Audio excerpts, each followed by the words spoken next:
பெராண்டா race banking மற்றும் government தேர்வுகளுக்கான online மற்றும் ஆஃப்லைன் பயிற்சி.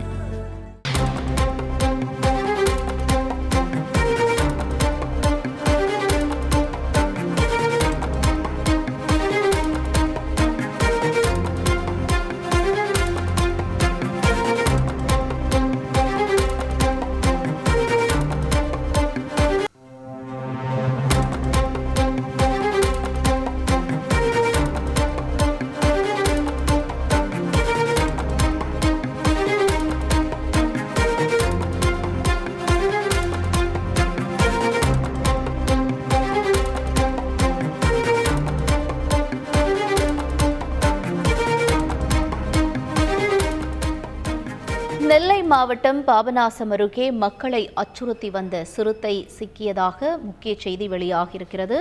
கூண்டு வைத்து வனத்துறையினர் பிடித்திருக்கிறார்கள். இந்த காட்சிகளை நாம் பார்த்து கொண்டிருக்கிறோம் திரையில். தொடர்ந்து செய்தியாளர் கண்ணன் வழங்க பல்வேறு தகவல்களை கேட்கலாம். கண்ணன், வணக்கம். தற்பொழுது இந்த சிறுத்தையானது அடுத்த கட்டமாக எங்கு கொண்டு செல்லப்பட இருக்கிறது? அங்கு இருக்கக்கூடிய மக்கள் என்ன சொல்கிறார்கள் சிறுத்தை பிடிபட்டது தொடர்பாக? வணக்கம். அதாவது நெல்லை மாவட்டம் பாபநாசம் மேற்கு தொடர்ச்சி மலை அடிவாரத்தில் உள்ள வேங்கையாபுரம் பகுதியைச் சேர்ந்த சங்கர் என்பவர் வீட்டில் கட்டி போட்டு இருந்த ஆட்டை வனப்பகுதியில் இருந்த சிறுத்தை வேட்டையாடி சென்றது கடந்த 2 தினங்களுக்கு முன்பு. இதேபோல் அருகே உள்ள அனவன்குடியிருப்பு பகுதியைச் சேர்ந்த பேச்சுமுத்து என்பவர் வீட்டில் கட்டி போட்டிருந்த ஆட்டையும் சிறுத்தை தாக்கி இருந்தது. இது குறித்த தகவல் அறிந்த பாபநாசம் வனத்துறையினர் அந்த பகுதியில தீவிர ஆய்வு மேற்கொண்டு அந்த வனத்துறையினரின் மோப்பனாயான நெக்ஸ் மூலமாக அந்த சிறுத்தை வந்த வழி பின்தொடர்ந்து சென்றனர்.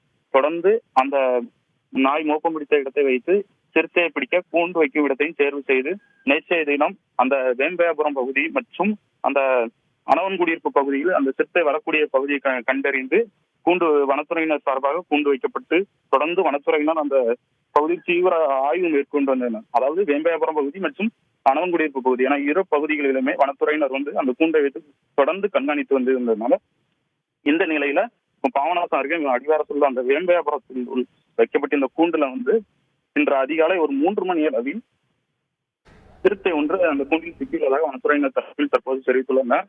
தொடர்ந்து அந்த சிறுத்தையானது மணிமுத்தாறு வழியாக ஏற்கனவே இந்த மணிமுத்தாறு மேற்கு தொடர்ச்சி மலையில் உள்ள அப்பர் கோதார் பகுதியில் அடர் வனப்பகுதியில் தற்போது வனத்துறையினர் அந்த சிறுத்தையை விட இருப்பதாக தெரிவித்துள்ளனர். மேலும் அந்த சிறுத்தை ஆனா பெண்ணா உள்ளிட்டவை எல்லாம் அந்த சிறுத்தையை திறந்து விடும்போதுதான் தெரிய வரும் என தற்போது வனத்துறையினர் தரப்பில் தெரிவித்துள்ளனர். மேலும் இந்த சிறுத்தையை விட்டாலும் மீண்டும் இந்த வேம்பையாபுரம் பகுதியில் கூண்டு வைக்கப்பட்டு அந்த சிறுத்தையின் நடமாட்டம் வேறு எதுவும் சிறுத்தைகள் நடமாட்டம் இருக்கிறதா என்பதையெல்லாம் கண்காணிக்கப்படும் எனவும் வனத்துறையினர் தரப்பில் தெரிவித்துள்ளனர். ரைட், உங்களுடைய முழு விவரங்களுக்கு நன்றி கண்ணன். பெராண்டா ரேஸ் பேங்கிங் மற்றும் கவர்மெண்ட் தேர்வுகளுக்கான ஆன்லைன் மற்றும் ஆஃப்லைன் பயிற்சி.